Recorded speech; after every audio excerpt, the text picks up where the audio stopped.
I'm going to talk tonight about creating a financial plan in order to quit your job. What I'm also going to go into tonight is the realities of the business and from the financial component, so you can get an idea of kind of how it plays out. And of course, this is just, from my experience. When it comes to a coaching business, like we're also, super passionate about coaching. And, whether we go to a coaching school or we just, come about it in any avenue, it just we have this process called coaching that changes our lives.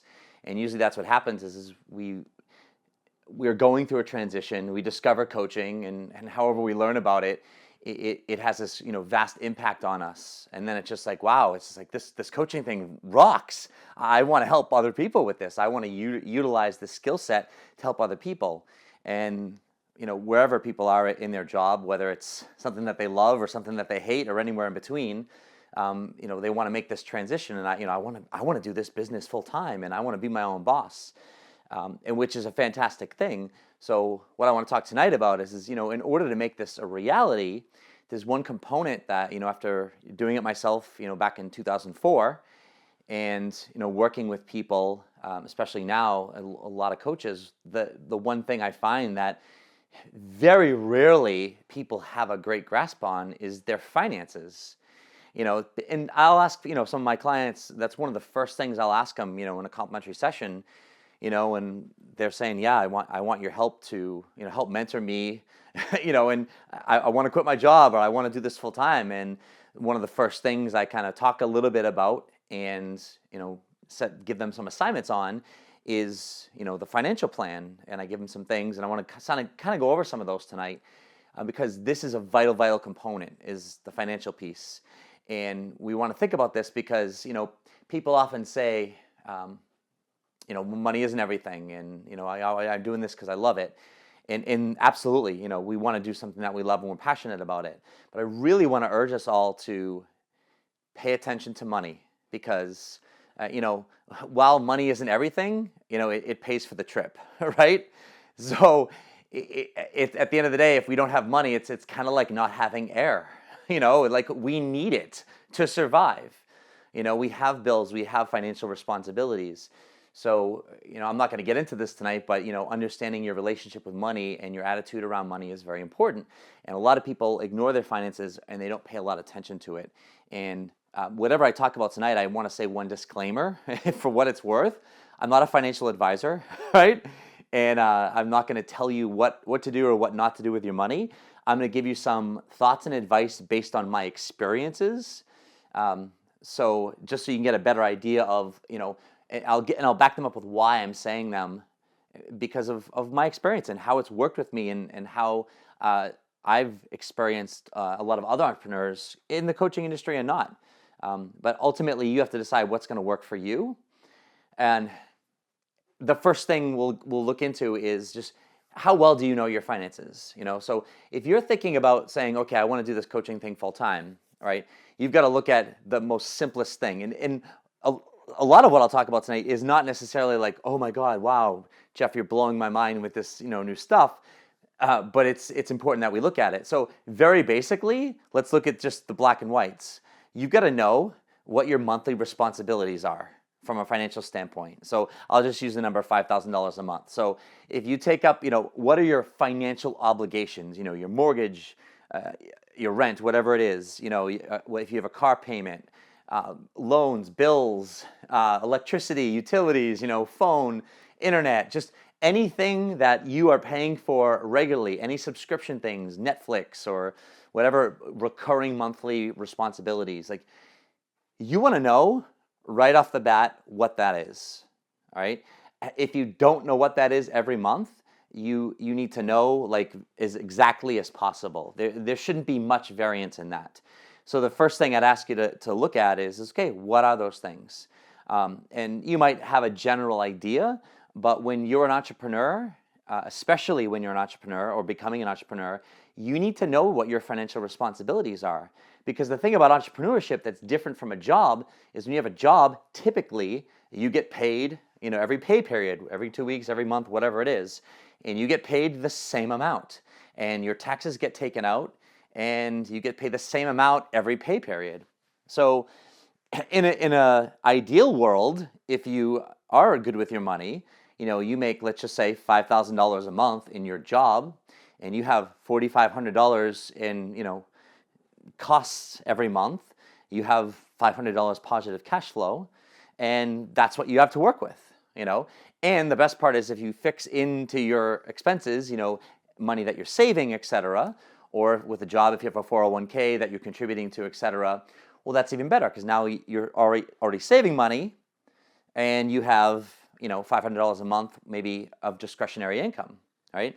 But with entrepreneurship, we don't get paid, every 2 weeks or every month the $5,000. Some months you can make nothing. Some months you could make $10,000. Some months you could make $7,000, and some months anywhere in between. And so the reality of it, depending on your business model, especially with coaching initially, is you have to, number one, start to understand what I call your financial tolerance. Is how much can you tolerate financial stress? Some people can tolerate it very, very well, and others can't. And I bring that up because you can't, in your business, you can't be stressed about money. You can't need money. You can't come to the table needing someone to hire you. If you have a complimentary session with somebody, or even back that up, if you have a lead, or you're talking to someone and you ask them, hey, maybe we should do a complimentary session, and they're like, yeah, sure. And most people are afraid to say no. And if you're not listening to what I teach people, if you're not a student of mine and you're not qualifying them really well, you just jump at the chance to give everyone and then anyone a complimentary session when you haven't really qualified them. And then people are, blowing you off, they're no-shows, or maybe they show up to the call and they're not hiring you. And maybe they were never really that interested in the first place. But you get super excited, but then you're coming from a place of need. And when you need someone to hire you because you need to pay the rent, or you need to pay your mortgage or your car bills or whatever, that's not good because you don't come at it in a very just detached way. We teach coaches, to be detached from a client. That allows us objectivity. Well, the same thing goes for our finances. If we need someone to hire us, we then become attached to this person hiring us or not. And that's not a good thing. And that's why further, when we look at our financial tolerance, how well we can tolerate financial stress, if you're borrowing money or going into debt every month and you're in that situation as you're making this transition, and you're okay with that, then that's okay. But if even the thought of that just stresses you out and it destroys you, then that's obviously not the position you want to put yourself in. And we don't want to put ourselves in the position where we're going in the hole every month anyways. But the point being is that's where the financial plan comes in really, really, really important. So we want to look at bottom line expenses. What are we financially responsible for every month? All right. And then what I want you to do is I want you to take that number and I want you to look at all your expenses. And if you have any expenses that aren't necessarily fixed every month, meaning if you have a mortgage or rent, it's a fixed amount every month. And maybe every year, the property taxes change, blah, blah, blah, and it changes your mortgage by, $50, $80, $100 or whatever. But for the most part, it's the same every month. Your phone bill is pretty much the same every month. But what in that number, I want you to look at any costs that can be modified or changed or getting rid of. So in other words, it's basic finances, but it's like, okay, you pay $7.99 a month for Netflix. Are you using Netflix? Do you need Netflix, right? So basic things like that, your cable bill. It's like, you're paying whatever, $200 for your cable. It's like, do you need a $200 cable bill? Can you drop it in half and still have, plenty of the stuff that you need? What are the recurring, and those are the number one things I have you look at, is what are the recurring costs, the subscription things that you have that you may or may not be using, things that you can get rid of. And that's going to be vital to be able to bring those, monthly costs down to, basically what's the bare minimum number. And obviously, in different situations, if you're single versus if you're, married or with a significant other and you're both contributing, respectively, have a conversation with those people to find out, what is it that you need to contribute, right? So if you're single or you're the primary breadwinner, well, you're paying for everything, right? If you're in some sort of a relationship with someone, married or not, and you're contributing to these bills, find out what is the bare minimum you need to contribute, all right? So in either situation, you need to come up with a bottom line number. And for this conversation, I'll just use the number $5,000 a month, all right? So now that you know what your bottom line number is, $5,000 a month, you got to figure out, it's like, okay, now, what am I making every month right now? Obviously, hopefully you should be covering that. So now you got to figure out, if you have that bottom line number, this is the number that I need to meet and or ideally exceed consistently enough in order to quit my job. The reality of it, though, is that to get to the point of, let's say, meeting or exceeding that number, there's going to be a spot where you're going to be kind of time starved, meaning, depending on how much you're earning and how much time you're putting into your job. Let's just use a 40-hour work week as an example, and whatever other responsibilities you have, whether you have kids or not, whether you just have activities, etc. You're going to be starved for time. So in other words, there's going to be only so much time you can put in, especially if you're doing a model where it's a simple and essentially trading time for dollars, meaning if I'm working with a client, that's, let's just say, an hour of my time. You can only have so many clients and you can only charge so much before you can't take any more clients. Even if you had access to more people, there's a point where you stop that. So there's going to be kind of a transitionary time where if we need, let's say $5,000 a month, maybe you're making about consistently like $3,000 a month, $3,500, $2,500, roughly in that range. And it's just like, man, I don't have any more time. I can't, even if you had more clients, it's like, geez, the only way I'm going to take more clients is if I never see my kids, or if I get a divorce, or, or give up everything. And I don't want to do that. So there's going to be this transitionary time. And so when we back this model up a little bit now, is we've got to look at it and say, well, when I look at my bottom line numbers, the reason I said, hey, where can you, cut some things out, et cetera, and find cash flow, and have fixed expenses, is because you want to be able to get that number as low as possible. And then with any for this transitionary time, if I'm able to cut out, let's say by lowering my, my Verizon bill and getting rid of Netflix and, changing X, Y, and Z, and maybe I'm able to clear up, $250 a month. Maybe I refinance my car, or heck, maybe I sell my car and buy one with the cash, and now I get rid of my $300 whatever car payment. Whatever cash flow you free up, you were spending that before. So now what I'm suggesting is you save that money. All right, so you start putting aside. And what I call that is you're putting aside money for your transitionary fund. All right, so this way, if you have other savings already, which hopefully you do, but either way, if you have them already or if you don't, especially if you have them, you're not going to touch those. So you don't have to touch a 401k. You don't have to touch any retirement or whatever savings. You're starting to create your own transitionary fund. And then as you start, taking on coaching clients, et cetera, what I suggest is any income that you have, let's say from coaching clients or whatever you're earning from that, I would be putting into this fund as well. This fund can be used, obviously, when it comes time for that transition, but also as you're starting to grow your business, as you have some costs in your business, and we do have costs in our business. It's a very low cost, model, low overhead model of a coaching business, which is fantastic. But at the end of the day, you are still going to have costs. And I won't go into it too much tonight, but one of your biggest costs and most valuable costs is going to be working with a mentor. And I'm not just saying this because I'm a mentor and that's what I do with people. I'm saying it because I would not be in my position today unless I've worked with mentors, and I still work with mentors every day. And if you don't work with mentors, does it mean you can't be successful? No, you can certainly be successful. However, the difference is when you find the right person, you're going to accelerate things, because you're just like this call tonight. My hope is that I can give you information to accelerate your transition, so you don't get there and screw something up and then, I don't know, either don't make the transition or blow all your money, or end up having to go back to a job or whatever. So that's a big cost but it's a very valuable cost of our business. People will invest whatever $8,000 to $10,000 going through a coaching school, but then they get out and then they're barely investing any money into their business. And it's like, well, let's invest in our business, because you don't have to. I'm just saying there's a really valuable component. So this transitionary fund and then money you're earning from income, it can be utilized towards any costs that you then incur, as you start to grow your business, because there will be those costs involved there. So you want to start preparing for this.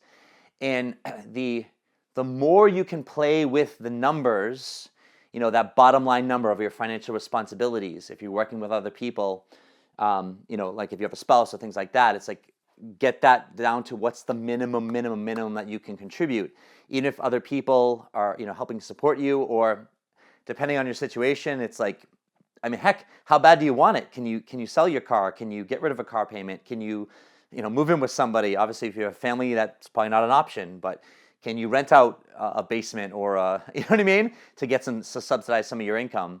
The point is it's, as an entrepreneur, you got to be financially creative sometimes. And if you can subsidize, $500 to $1,000 here and there, it can add up pretty quickly if you're creative with it. You can then start to begin to create this transitionary fund. So now as I start to earn money, there's going to be a point, like I said, where I'm time starved. I can't take on, let's say, any more clients. And so now I'm making, let's just say, $3,000 a month roughly, but I need to make $5,000. Well, at that point, we can start to look at it and go, well, we got to look at your job. And this is something you want to look at initially as well, is, well, how flexible is your job? Are you able to modify your hours? Meaning, is it full-time or you don't work there? Or could you do half-time or part-time with all different levels? Could you just drop down 10 hours? Could you just drop down, or do you have to drop down to, let's say, 20 hours a week? What's the flexibility within your job? Would there be other job openings available? So maybe it's a different position within a company, or maybe with a different type of company altogether. So maybe now you can go from a full-time job to a part-time job to help with that transition. So I'm giving you some ideas here and strategies. So not only now do you have this transitionary fund, and that is there specifically to make up the difference between what you're earning with coaching and your financial responsibilities. And you're setting it up so that it's there to be used. If you don't have to use it, fantastic, right? At the end of the day, if you got extra money saved, fantastic. Again, you can use it to fund your business, and then eventually, if you don't ever use it, it just becomes saving and a cash flow, a cash reserve for emergencies, etc. But either way, that would be a big recommendation to help with this transition. What I'd also recommend, and again, I'm not a financial advisor on any of this stuff, and these are just some of the things that I've done and worked with other people on to help make successful transitions in terms of financial plan.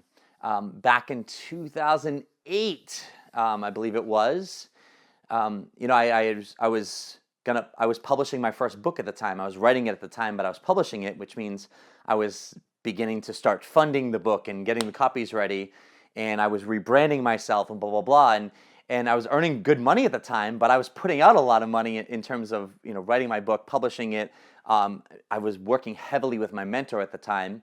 And so my cash flow was like going everywhere.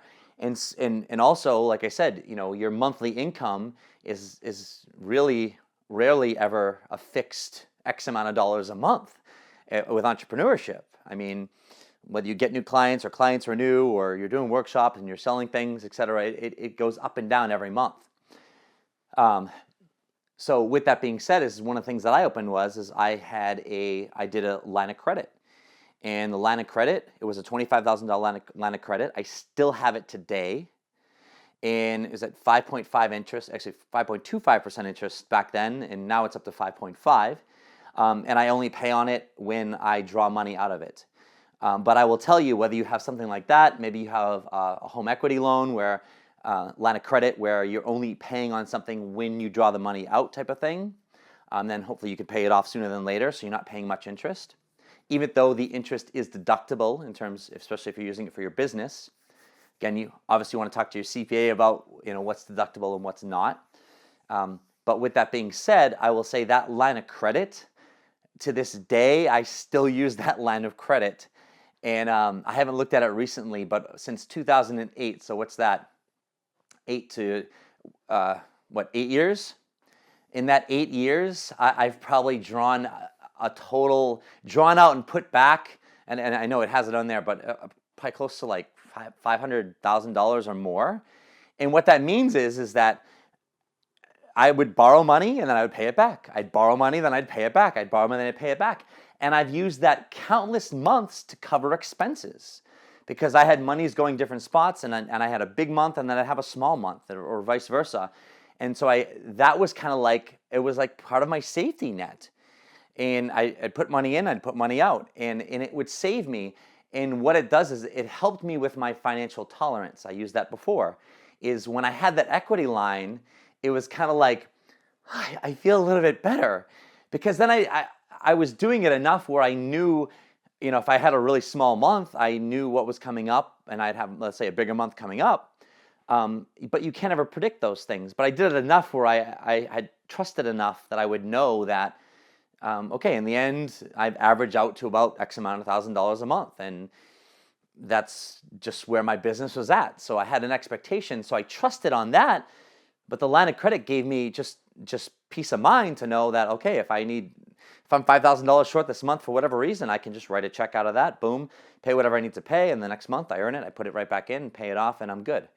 And so having those buffers, and I'll just use those as buffers, it doesn't matter what buffers you have. You can use your own judgment, your own financial advisor, your own financial gurus in terms of what financial buffers. I just gave you some specific examples, but you definitely require some financial buffers as you make this transition, or if you're in this transition, whether the line of credits, whether it's just cash in the bank, if you're using 401ks or whatever. Again, I'm not going to advise you to use or not use that, but you just want to set aside and have in place those financial buffers, and a really good knowledge about where your money is going every month, and what you're responsible for and what you need. And then it comes time to this. So there's one piece right here about fixed costs. So I touched on this earlier, but I want to finish the thought, is some of our costs in our budget and our daily expenses, let's say food and maybe eating out and clothes and entertainment and any shopping items, let's say, that might vary month to month depending on what's going on. There's birthdays and there's holidays, and it's Thanksgiving and you're having it over your house, and you spend $500 on groceries for because you're hosting it over your house. I remember when I hosted Thanksgiving, I'm like, oh my God, I spent $500 in like a week just for for Thanksgiving. I'm like, what are we doing? So you have variances like that. So what I'd recommend, and again, this is because entrepreneurship requires, it doesn't have the boundaries set there for you like you have, let's say, in a job or et cetera. So you gotta kind of set those boundaries for yourself. And a lot of people, just even whether you have a job or not, these financial boundaries are great to set. So one of the strategies that I would use, like for instance with food, I would just analyze like how much money we're spending on food every month. And I just used one debit card, for instance. And I said, I'm like, wow, okay, we're spending about $1,000 a month. And I'm saying, okay, well, how can we change this? Could I just cut that number to 700? What if I just said, hey, we only have $700 a month to spend on food? Well, could we do that? Because I'm noticing we're throwing food away and we're buying all this fresh stuff, and it was killing me just throwing away stuff. I'm like, this is ridiculous. And so I kind of set that budget, and all of a sudden we just had $700 a month in an account, and next thing you know, month after month, that's what we were spending, $700 a month. And I'm like, wow, I just saved myself $300 a month. We weren't starving. It wasn't like we were fasting by the end of the month, like, oh my God, we have no more food. But all of a sudden I just said, you know what if I put a cap on that? And I said, we will spend this much and no more, and let's see how it does. And if it was unattainable, then we can change it. So what I'm suggesting for you is as a strategy for those, the fixed costs. A lot of people don't know where their money's going every month. They don't pay attention to that stuff. And next thing you know, they're in credit card debt, or they're in some type of debt, et cetera. And I'm not here to say debt's a bad thing at all. There are certain types of debt that are bad, if you're paying a lot of interest on it and stuff. But the point being here is that be conscious of it, look at it, and then take those things and come up with strict budgets for those. I'm not saying don't go out and eat and don't go out and have fun and buy clothes and whatever you do, but just if you notice that you're having recurring monthly costs on X, Y, and Z items, and we'll take a look at, what are those costs averaging out over, let's say, 2 or 3 months. And if it's even a couple $100 a month, say, well, could I cut these costs out, or could I cut that in half and say, okay, that's all I got is $100 a month for, eating out. So we eat out maybe once versus twice. And all of a sudden, that's $100 a month that you were spending. Put that into your transitionary fund. That's where you can start to find some big money. It's not just, refinancing a house or a car or selling your car type of thing. Most people aren't willing to do something like that. But there are a lot of costs that aren't fixed, like a mortgage or like a car payment, that are the same thing every month that we are spending that we're really not aware of. And when you look at those numbers, you'd be shocked sometimes, depending on what you're earning. But even if you're not earning much, you might be even shocked. That could be an explanation why you have credit card debt or whatever debt you have. But that's where you can start to find money. Additionally, even just things like, what are things in the house that you're not using, and selling some of those things on Craigslist, or I think there's a new app called Let It Go or something like that. And I can't tell you how many thousands of dollars I've sold on a yearly basis of just stuff that I'm not using, and I would put those things right into my business, And those are the pieces that where you can start to become financially aware and financially cognizant of what's going on, and you can have a better picture of your current financial situation and where your financial situation needs to be in order for you to make this transition successfully. And also creating those financial buffers to help with, let's say, your financial tolerance, so you're not freaking out and coming from a place of need in your business. So those are some of the main points that I really want to address there.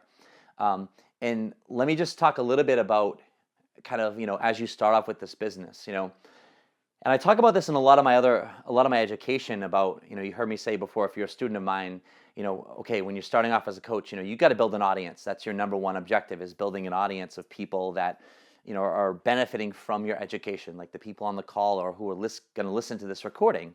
I'm attracting an audience, in my case, new coaches who want to start their business and launch into a full-time career. And obviously I'm working with them with the selling aspects of it and the business side of things. And so we want to build that audience. And so initially we have to look at like the financial model of our business. There's a lot of different models financially that we can work with as a coach. But initially we have to realize that, we could create a membership site, right, for recurring income.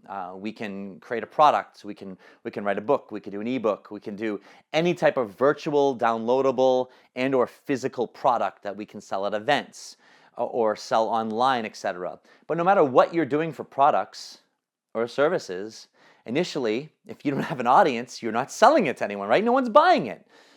All right, no one's listening to your stuff. No one's watching your stuff because you don't have an audience yet. So you've got to start, that's your number one place to start.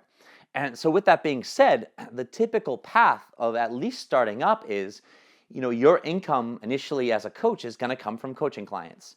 And I'm not saying this is the only way to doing it.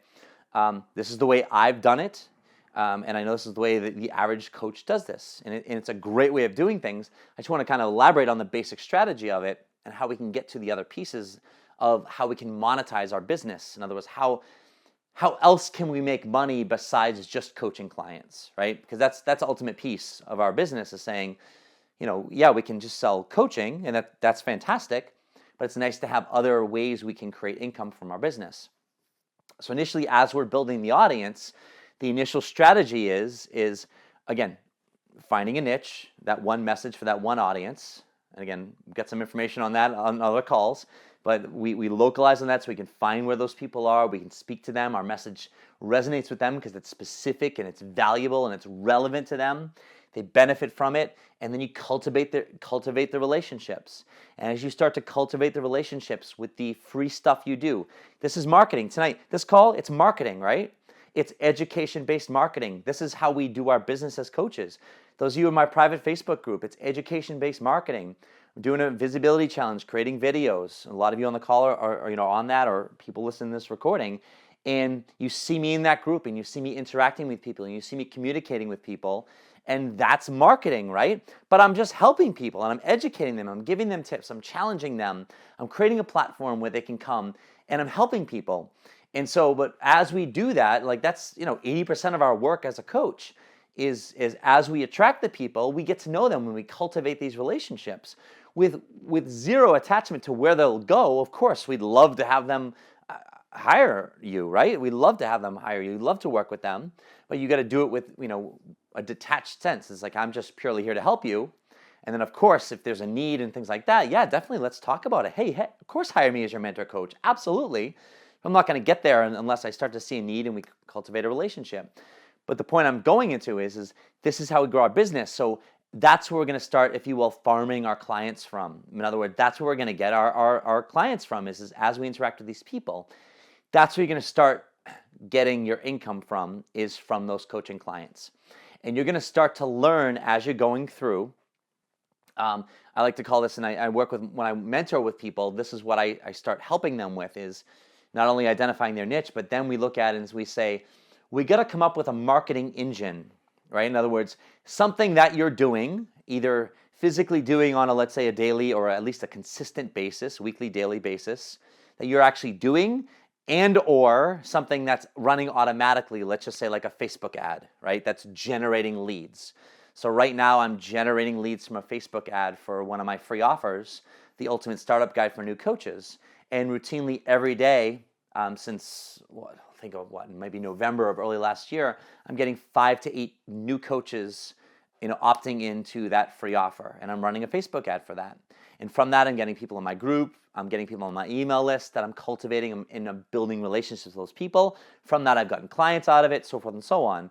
So that's a passive way of generating leads. My active way of generating leads is getting out there, and it's doing calls like this, getting people on calls, listening to the recordings, all the videos that I'm doing on Facebook, getting people and interacting with people in my in other groups, and then getting them into my Facebook group and interacting with them.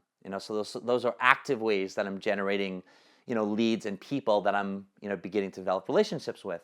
So this is what we're doing on a daily basis, and you'll be getting clients. So when I say you create that marketing engine, is you'll do a certain amount of work.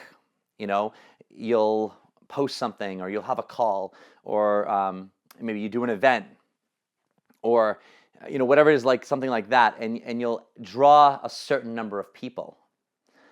Or you have a Facebook ad and you're generating, let's say, 5 to 8 leads a month. And let's just say you're generating about 200 a day. I said 5 to 8 a day. So over the course of a month, let's just say it's 200 leads, right? And out of that 200 leads, let's just say you get 2 clients. And if I'm routinely getting, after 2 or 3 months, 2 clients out of that Facebook ad, for instance, that's a marketing engine, right? In other words, I can, with fair enough certainty, especially the longer I do it for, say like, wow, I'm consistently getting about 200 leads through this, and I can expect about 2 clients, assuming I do all the back-end work that I do and interact with people. So that's a marketing engine. So if I charge $1,800 for my 9 sessions, right, that's $3,600 a month that I could expect from that marketing engine. We all know with entrepreneurship, there's no guarantees. There's no real expectation like that's absolutely going to happen.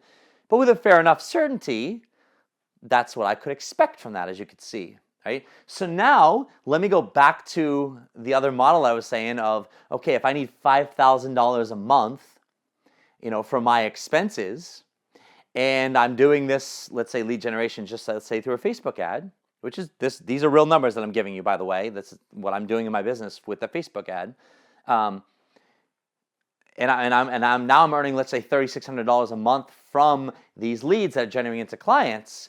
Well, now I'm like, wow, okay, so I'm about $1,400 away from my $5,000, right? So now what do I do? Can I quit my job? Can I quit my job? Or do I have enough transitionary fund? Or have I built enough clientele up where now, let's say, if I'm getting 2 new clients a month from that, or maybe I'm doing speaking engagements, and I'm doing a speaking, like I have a client I've worked with, and she was doing, I think I said this on my last call, like a meetup group on meetup.com.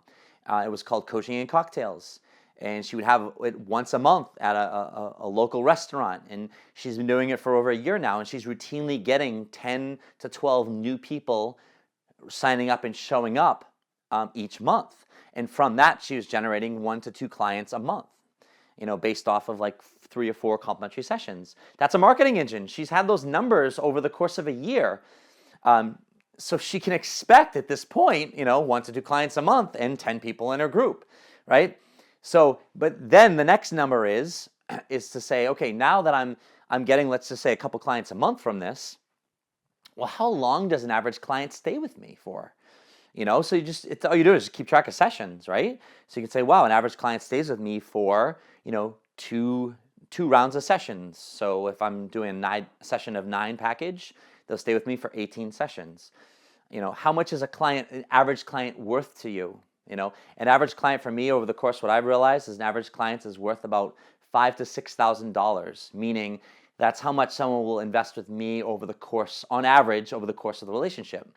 That means there are some people that will invest $10,000, $20,000 with me over the course of several years coaching and mentoring. Some people who just do a package, $1,800, and they're good to go. But I can expect on average a person generating $4,000 to $5,000. That's just, and so when I give you these numbers, as you start doing this, you're going to start. These are the numbers I'm giving you to start paying attention to. Is okay. What am I doing for marketing? What is that generating me in actual revenue? And over the course of several months, and obviously longer than that, you're going to start to see some consistency and go, well, if I do X, Y, and Z, I get X. Okay, great. And then how long does that client, how long do they stay with me for on average? So now you can expect some turnover, but then you can also expect the next month, let's say of those 2 new clients, not the next month, but maybe 3 months down the road when their package is up, maybe one of those 2, for instance, is going to renew with you, right? So then over the course of time, you're gonna start to see, and you're gonna start to have, again, it's not predictable, like an absolute predictable, but you're gonna have some type of certainty in terms of your income. So you're gonna know what you're gonna need to do. And so I just bring this up from a business model is when you go back to creating that marketing engine and looking at our transition, is we want to get to the point of being able to say, what am I doing? Where can this marketing engine come from? What is this generating for me? And so this way, it gives me kind of more of that peace of mind, and that will give you a good idea of maybe when you could quit your job, or maybe how much you have in that transitionary fund, and go like, well, if I quit my job now, and I'm $1,400 a month shy on average from meeting my expenses. If I use my transitionary fund to make up for that, how long can I go before I start going into debt every month? And you might go, well, I don't have much in there. I could go 3 months. And you go, okay, well, does that work for you? All right, well, so in other words, now you can start to create that financial plan. You can, well, no, I would need more than 3 months. I would want a year. I'd want 6 months. So the point being is this will give you an idea of how long you need to work for, based on what you are saving currently, what you have saved, what other financial buffers that you have.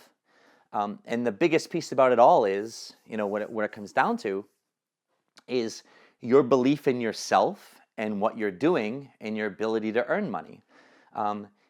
So if you have a high financial tolerance, which in this case, I'll just say a high financial tolerance would be like, yeah, I could owe $5,000 a month and have no financial buffer, and I just would figure it out. It would, maybe the stress that it would give me is a good stress for me, and I'll figure it out. If you're like that, then maybe you can quit your job.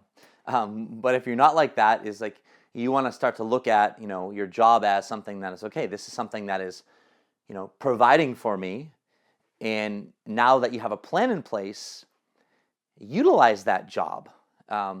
And utilize it for, okay, this is not only funding and paying for my bills right now and helping me be cool in my coaching business, meaning it's not putting that pressure, especially if you have a lower financial tolerance. So now I can focus just on doing what I'm doing, and it can fund some of the things I need to fund, whether it be a mentor or a website or some of the other costs that we would have. And you don't have to worry about that. In the meantime, you've checked things out so you can be saving some money. And then you can look at it and go, all right, you know what? When I get to that $3,000 mark, that's where I want to consistently get to. And once I'm there, now I'm going to start taking a real good look at, okay, where's my transitionary fund? What am I doing in my business? What can I expect? And that's when you could come up with a plan to quit your job. That's when you could say, okay, I can go 6 more months, and then I'm going to have a year's worth of transitionary fund, and I'm going to have, that's when you can start to create your job, create the plan to quit. Of course, there's other ways of doing it, but I'm trying to set up a very realistic perspective, and so that you're also not stressed out about it. A lot of people are just like, oh, I just want to quit my job tomorrow, and that's fantastic. If you can do that, like, go for it. But if that's not the case, and the more financially responsible you are, and that's providing the income for you, it's fortunately, but not unfortunately, we can't rush our business. And I say it as fortunately because it's a relationship business. Any business really is at the end of the day. It's developing, cultivating relationships. And if I relate this all back to selling is all about timing for people. And when the timing is right, the timing is right. And if you're in front of them, when the timing is right and you've developed a relationship, odds are they're going to work with you. They're going to hire you. But you can't force timing. And if the timing's not right for people in your audience, especially if you have fewer and fewer people, there's going to be less and less people whose timing is now. And therefore, you can't push that. You can't force that. The only thing you can do is just continue to spread your word and show up to the call and do it, whether there's 1, 2, or 20,000 people on the call. And that's how you do it. And that's how you grow your business. But if you now have a strong financial awareness and a plan in place, and again, not all the pieces have to be all black and white, but you can start off with a lot of the basic that I've told you about, and as you start to move forward, you can start to fill in the other pieces as you start to develop them, and now you've got a really solid financial plan, and you're doing it intelligently, and you're going to be 100% more successful and also stress-free as a result.